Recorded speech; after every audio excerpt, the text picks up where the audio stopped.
just have to take all this medication and trying to keep that straight. It's just like there's so much going on, and I'm only 13. A local girl battling a tick-borne disease is sharing her story, hoping to help educate others about the risks.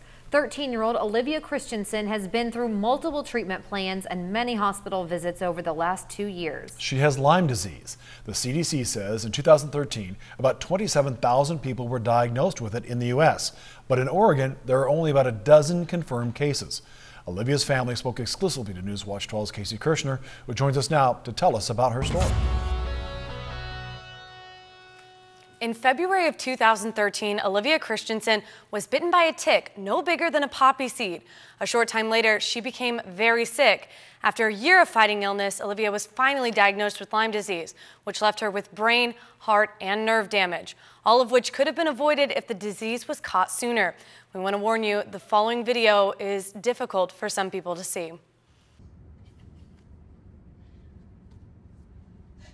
This is Olivia Christensen going through an episode. They come on suddenly, and she's completely aware of what's happening. Is it easing up? Yeah. This happens to Olivia a few times a week. It's a symptom of the neurological damage caused by Lyme disease. It's extremely difficult dealing with all this medical stuff, you know, it's just hard to understand it, and then I'm dealing with doctors. After I see my doctors more than I see my friends. Just a few years ago, things were much different. The pretty normal life, you know, I went to school, I had friends. But it all changed when she was bitten by a tick in February of 2013. It kind of started with a lot of like neck pain and joint pain, and I lost, you know, 15 pounds in just 2 weeks. Her family and doctors thought it was the flu, but when she didn't get better, it was Olivia who was the most confused. The doctors told me, you know, like I was depressed, I was, you know, crazy, I was making it up, and I just, you know, started doubting myself. Maybe it is in my head, maybe I do have something wrong with, maybe I don't have anything wrong with me. After her mother did research, she insisted the doctors test for Lyme disease, a request that was originally denied because of the low numbers of the disease in Oregon.